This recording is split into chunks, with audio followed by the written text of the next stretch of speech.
wabarakatuh. Materi kita hari ini adalah tanah dan keberlangsungan kehidupan. Tanah merupakan komponen penting bagi kehidupan di bumi ini, terutama tumbuhan. Tumbuhan memerlukan air dan nutrisi, dan untuk mengolahnya menjadi bagian yang sangat dibutuhkan oleh kita, terutama manusia.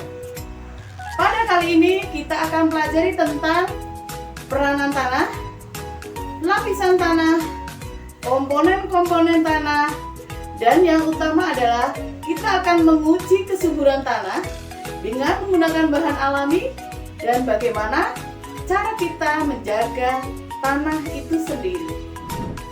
Mari kita pelajari materi uji kesuburan tentang tanah yang sebelumnya kita juga harus mempelajari tentang tanah itu sendiri. Menguji kesuburan tanah dengan menggunakan bahan alami yang ada di sekitar kita seperti kunyit, bunga telang, dan bunga pacar air.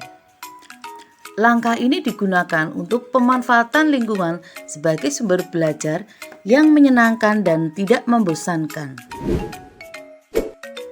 Bahan alami yang ada di sekitar kita yang sudah tersedia seperti kunyit yang mempunyai banyak sekali manfaat baik untuk masakan, untuk kesehatan, dan juga kita bisa memanfaatkan untuk indikator. Kemudian bunga telang kita sering menjumpai digunakan untuk membuat teh herbal atau pewarna makanan. Dan bunga pacar air kita menjumpainya di halaman-halaman rumah yang mempunyai warna yang sangat indah. Tanah dan keberlangsungan kehidupan. Peranan tanah. Tanah adalah komponen penting dalam kelangsungan hidup di bumi. Misalnya tumbuhan. Tumbuhan membutuhkan unsur hara atau nutrisi dalam tanah berupa mineral dan air. Seperti tanaman polong-polongan dan kacang-kacangan juga membutuhkan bakteri dalam tanah untuk membantu akar menyerap dan mengolah hara. Coba kita bayangkan jika tidak ada daratan di bumi ini, di manakah makhluk hidup akan tinggal? Siapa yang akan menguraikan sampah? Dan apa saja komponen yang ada di dalam tanah? Mari kita pelajari materi ini dengan seksama. Mulai dari fungsi tanah. Yang pertama adalah tanah sebagai tempat hidup tumbuhan. Yang kedua, tanah sebagai tempat hidup bakteri dan mikroorganisme. Yang ketiga, peran tanah dalam menunjang kesehatan dan penyedia kebutuhan manusia. Keempat, tanah juga sebagai bahan bangunan atau rumah. Kemudian, yang kelima, tanah penyedia dan penyaring tanah. Tanah juga sebagai tempat tinggal manusia dan hewan. Salah satunya tanah sebagai tempat hidup tumbuhan, di mana tumbuhan memang tidak mampu berpindah-pindah untuk mencari kebutuhan hidupnya. Oleh karena itu, tanah harus dapat menyediakan segala keperluan hidup bagi tanaman yang ada di atasnya, sehingga tanaman bisa mengadakan fotosintesis dan dapat tumbuh dan berkembang dengan baik. Tanah juga sebagai tempat hidup bagi organisme atau hewan-hewan yang ada di dalam tanah. Mikroorganisme sangat penting untuk kesuburan tanah. Dan hewan lain seperti rayap, semut, kaki seribu, dan cacing ini mempunyai peranan yang sangat penting untuk melakukan dekomposer atau penguraian tanah sehingga menjadi subur. Peran tanah yang lain, tanah sebagai penyedia keperluan kehidupan manusia. Tanah juga sebagai tempat tinggal manusia. Rumah kita berdiri di atas tanah. Tanah juga sebagai tempat kita bermain, berolahraga, dan mengadakan aktivitas-aktivitas yang menyehatkan. Juga sebagai penyedia air. Proses pembentukan tanah terjadi melalui satu proses pelapukan di mana batuan ini hancur baik melalui proses fisika, biologi, dan kimia dalam jangka waktu yang cukup lama. Yang kedua adalah proses pelunakan terjadi saat batuan telah berubah menjadi partikel yang lebih kecil.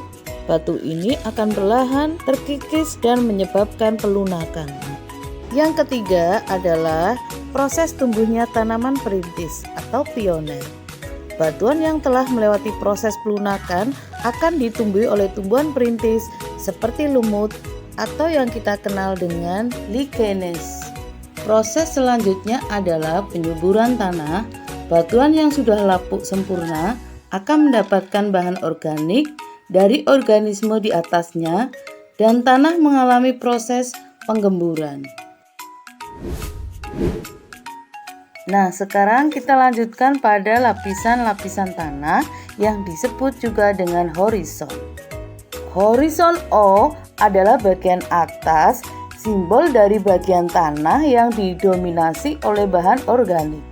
Horizon A adalah tanah mineral yang terbentuk pada tanah atas atau lapisan atas di bawah horizon O.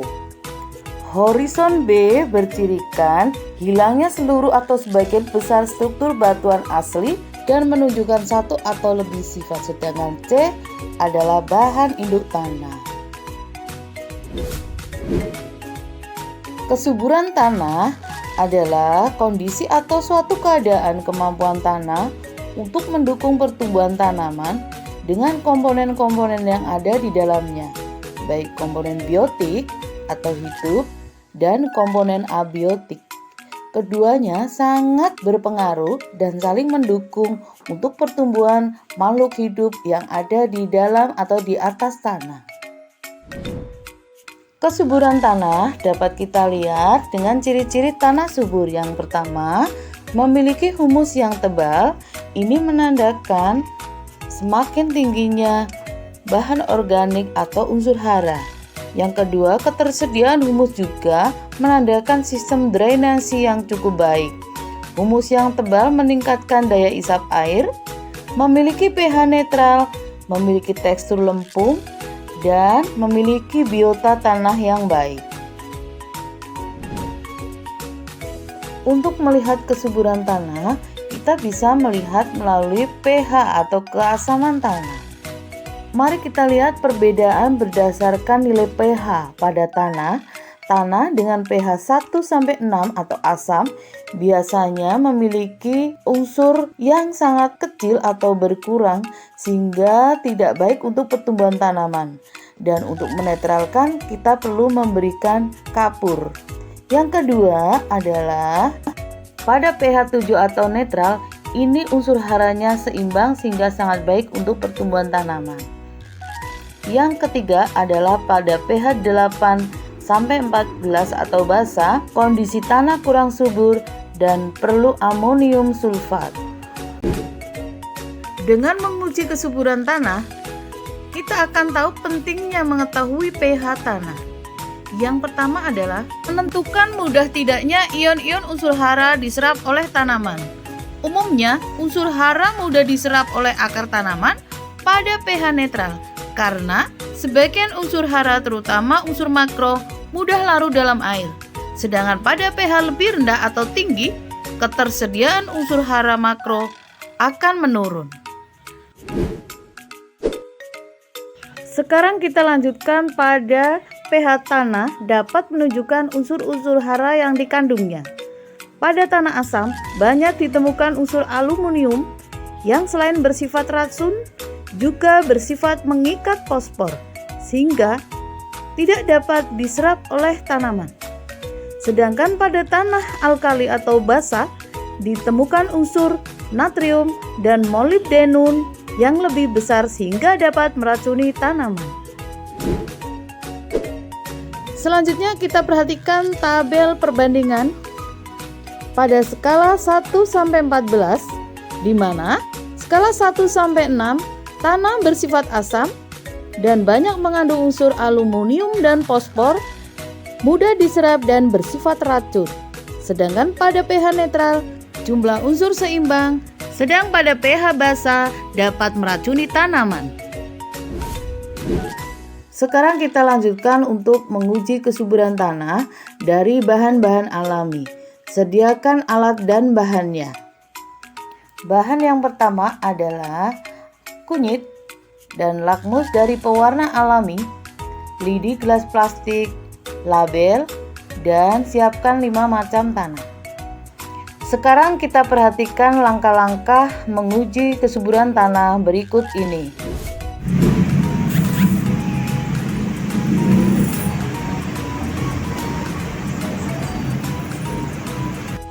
Alat bahannya kita siapkan dulu. Yang pertama kunyit, kemudian kita siapkan kunyitnya seperti ini.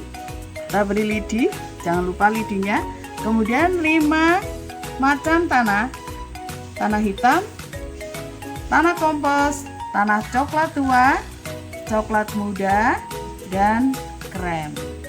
Nah, ini kalau tanahnya keras kita beri air dulu.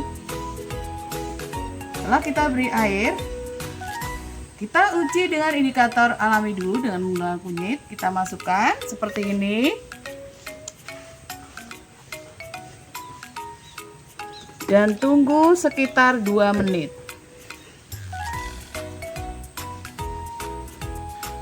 Kita lihat hasilnya. Untuk tanah hitam, warna kunyit tetap. Kemudian untuk tanah kompos, warna kunyitnya juga tetap.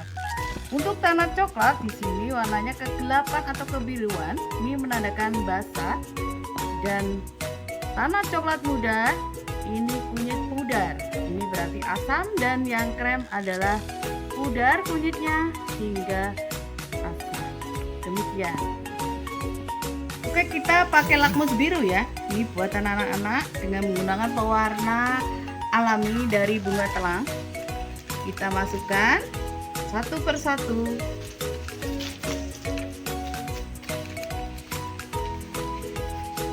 Kita masukkan satu persatu.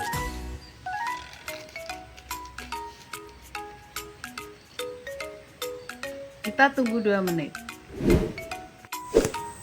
Oke, kita kembali ke hasil perubahan warnanya. Tadi kita menggunakan kertas lakmus biru. Nah, ini kertas lakmus biru. Kita lihat perubahan warnanya. Yang pertama, untuk tanah hitam ini tetap biru. Kemudian tanah kompos juga tetap biru. Yang tanah coklat juga tetap biru. Dan kita lihat untuk tanah coklat muda ini terjadi perubahan warna merah, berarti dia asam. Kemudian untuk tanah krem ini juga terjadi perubahan warna merah, berarti asam. Sekarang kita pakai lakmus merah, ini juga buatan anak-anak dari bunga pacar air. Kita masukkan ke tanah hitam, tanah kompos,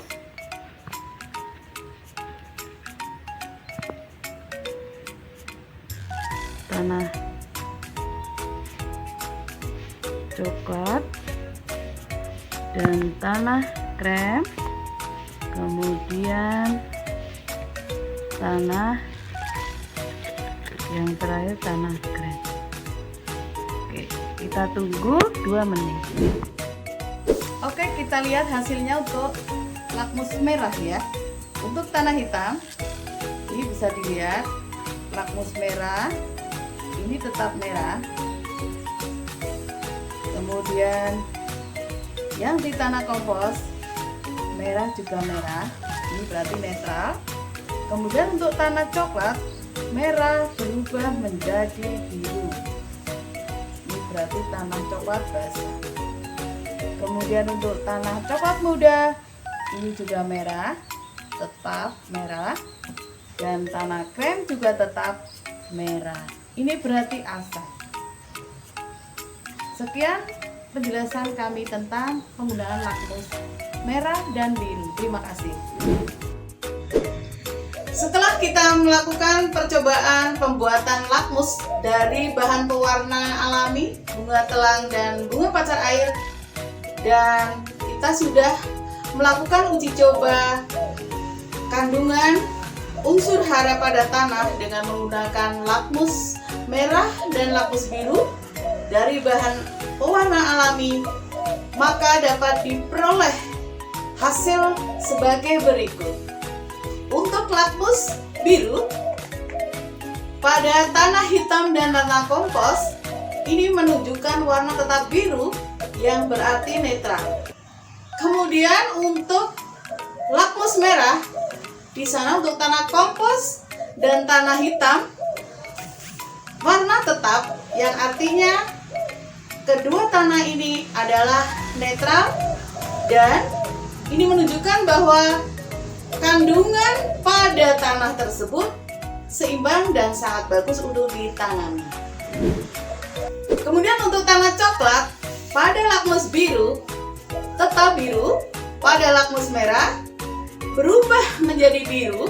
Ini menandakan bahwa tanah coklat bersifat basah, yang artinya tanah tersebut kurang subur untuk ditanami tanaman sehingga perlu ada penambahan amonium sulfat. Kemudian berdasarkan hasil pengamatan ditemukan bahwa untuk tanah coklat muda dan krem, pada lakmus biru berubah menjadi merah, lakmus merah tetap merah. Ini menunjukkan bahwa tanah bersifat asam, yang mana tanah tersebut kurang cocok untuk ditanami, kurang seimbang, sehingga perlu pemberian zat kapur untuk menetralkan. Sekarang kita lihat pada tabel perubahan warna indikator. Untuk pH asam, lakmus merah tetap merah, biru menjadi merah pada kunyit warna kuning pudar. Basah, merah menjadi biru, biru tetap biru pada kunyit berwarna biru tua.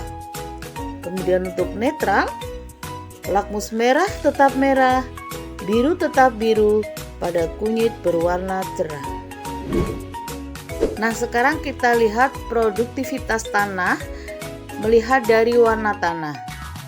Untuk tanah hitam, biasanya di sana akan banyak mengandung unsur hara, sangat baik untuk mendukung pertumbuhan tanaman yang ada di atasnya.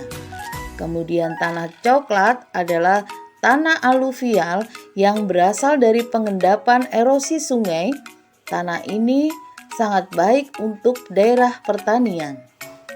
Selain itu, kita juga pernah menjumpai tanah dengan tekstur warna abu-abu. Tanah ini biasanya mempunyai drainase yang cukup buruk sehingga kandungan unsur haranya sangat sedikit dan unsur besi reduksi. Untuk tanah coklat cerah atau krem, ini kandungan unsur haranya sangat rendah sehingga cocok untuk ditanami tanaman musiman. Tanah sebagai tempat tinggal kita, bagaimana cara melindunginya? Yang pertama adalah mencegah erosi dengan melakukan reboisasi. Yang kedua, mengolah tanah dengan mengemburkan tanah. Memberikan pupuk organik sehingga proses biologi tetap terjaga. 4. Mengurangi penggunaan pupuk kimia atau pestisida. Ketika lingkungan di sekitar kita berubah, pasti ada perubahan di dalamnya. Bagaimana langkahnya? Mari kita jaga bumi dan dia akan menjagamu.